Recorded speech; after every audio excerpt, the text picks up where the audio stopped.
dear friends. I'm not going to make it a lecture-based program as far as I'm concerned. There's a very useful note on cross-examination which I'm sure all of you have seen. Mr. Jain has spoken eloquently about how to conduct a cross-examination. But no talk about cross-examination would be complete unless we talk about examination in chief. Today, you have the facility of preparing an academic sitting in your chamber, which is a copy-paste of plates, which is wrong, if I may tell you. You can't do it because many judges have started rejecting it also. So it's important for us to know what is an examination in chief and how to go about it. I'm sure many of you have done it, but many of you are yet to do it in real life. Now, examination in chief is really, as was explained, there are relevant facts, there are facts in issue. So what you do when you are doing an examination in chief, you are examining your own witness and you are eliciting from your own witness a story which the judge, when he's wanting to write the judgment, can read coherently and find out as to what has happened. In a civil case, for instance, whether there was really a consensus ad idem between the parties, what were the terms, or whether the contract is vitiated by fraud, undue influence, misrepresentation, whatever. I'm just giving you examples. So it's very important that the examination in chief is done in such a manner that a coherent story comes out. Now, I'm sure all of you have read novels at some point of time in life. When you read a novel, you realize that novel has several chapters. So you read chapter 1, the story will end there. Then you have the chapter 2, then you have chapter 3, until the end. Your examination in chief should also be like a novel. You should focus on one area, finish that area, move on to the next area, and the third area, and the fourth area, and so on, till you reach the end. Now, how do you do an examination in chief? You have been told you can't ask leading questions, you have to make a story which reads, etc. So it is very important for us to know how do we frame questions in examination in chief. I'm sure you know it, but there is a certain formula which we apply. For instance, if I were to ask you, sir, what is the color of your shirt? What would be your answer? White. So I asked a question which was a non-leading question because it did not have an answer in it. I wanted to know from him what is the color of his shirt. So my question began with a what. So when you put a what, when you put where, when you put how, when you put who, these questions become non-leading questions and you get the story from the witness mouth. Right? It's very important to remember that you should not mix up multiple questions into one question. You should elicit one fact at a time. That's very important. Otherwise you will lose track. The witness will lose track. Possibly you have done very good preparation, you know the story. But think of the witness, he's your own witness. He may not remember the story the way you want it to come out. So it's very important for us to ask one fact at a time when we are asking questions. So I gave you a very useful tip. When you use what, where, how, when, describe, etc. at the beginning of your question as a prefix, you ask a question which is a non-leading question. Now I'll move on to the cross-examination. It's very important for us to know why do we do cross-examination. At times what happens is a witness who is the opponent's witness, whom you are going to cross-examine, has spoken half-truth. He has given some information but not given complete information. There is a suppression, which you know that there is a suppression. Now therefore, it's your skill, it's your art that brings out what the suppressed material from the witness. So that's one purpose, that you extract favorable admissions from the witness whom you are cross-examining. The other most important aspect of cross-examination is that you discredit this witness. The witness is lying, he does not know what he is talking about. It's very important because once you are able to impeach the credit of the witness, his testimony is disbelieved by the court. It goes out of the window. You succeed. So these are the two very important reasons why we do cross-examination.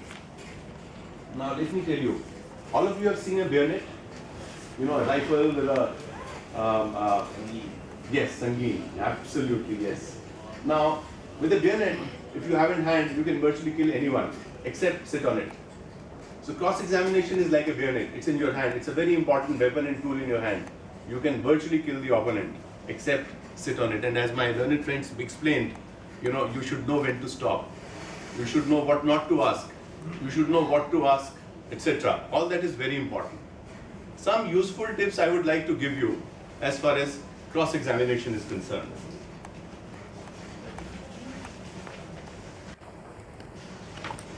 In order that the witness remains confined and closed in his response to your questions,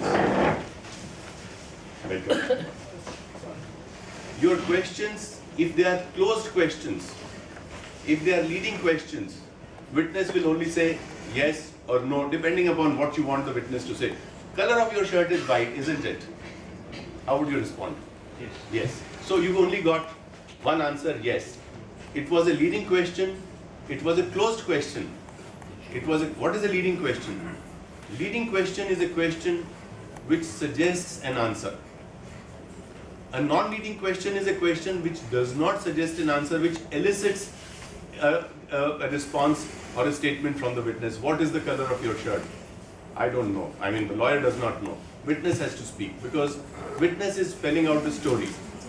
But in a cross-examination, when you want to confine the witness, one of the techniques which is used very effectively and very efficiently is you ask leading questions, you ask closed questions, you ask questions which suggest an answer.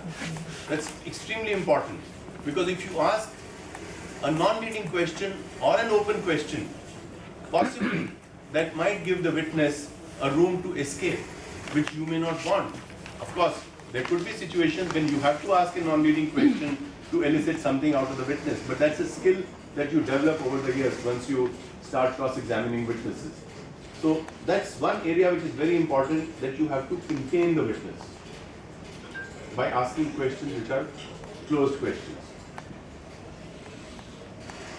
The questions should be short and direct.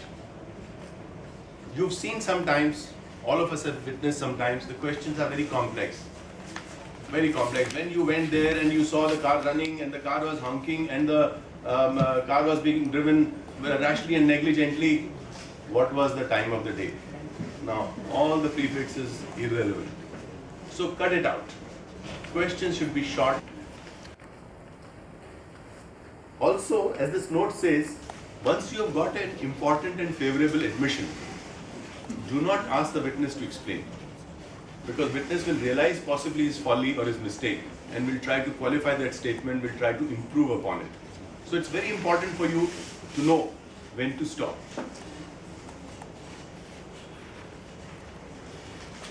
Now, no case is complete, no case can be fought successfully unless you are prepared well. So it's very important that you prepare well for your case. I'm reiterating it because we have seen many times, we start reading the brief, some people start reading the brief only early mornings and they haven't made their notes. So it's important. The preparation for cross-examination particularly is very important.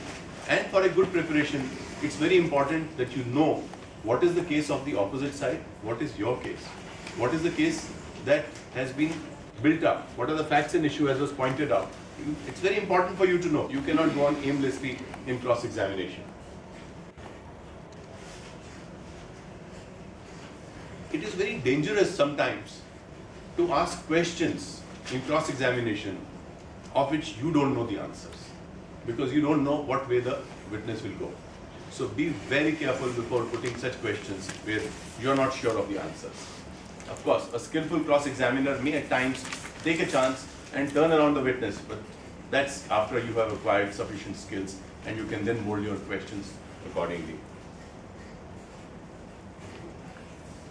Sometimes we find that witness in his plaint had said, well, the contract, was not entered into, and now in the examination in chief or in cross-examination, he has given some suggestion or some answer which is contrary to his previous statement. Now, how do we deal with a situation like this? That's very important, and we see it many times when we are able to successfully extract from the witness a contradiction from something which he has said in a document earlier or in a pleading earlier. Now, there is a principle that we can follow. It's a principle of 4 C's. C, C, C, and C. First C is credit. Credit is you show to the witness the previous statement that he made and say, do you remember this document, or show the document, or show the pleading or the portion. This was made by you. This was signed by you. So you commit him, that's the second C, commit him to that statement. Then you contrast him with what he has said now, 5 minutes ago or 10 minutes ago in the cross-examination. Contrast it. But now look at your testimony, dated so-and-so or made a little while ago. Identify the portion. You have said so-and-so. Contrast. And then confront, the fourth C. Confront him that you have made contradictory statements to mislead the court. He will say no, but you have done your job. You have impeached his credit. You have shown to the judge, because when the judge is reading his statement, his testimony in the chamber while writing a judgment, he will know that yes, this witness has made contradictory statement, he is not worthy of any credit. Although the witness will say, no, both statements are correct, but you don't have to fight or quibble with the witness at that point of time. You just need to accept it, let the answer come. The judge will have to decide whether the witness has really spoken the truth or not.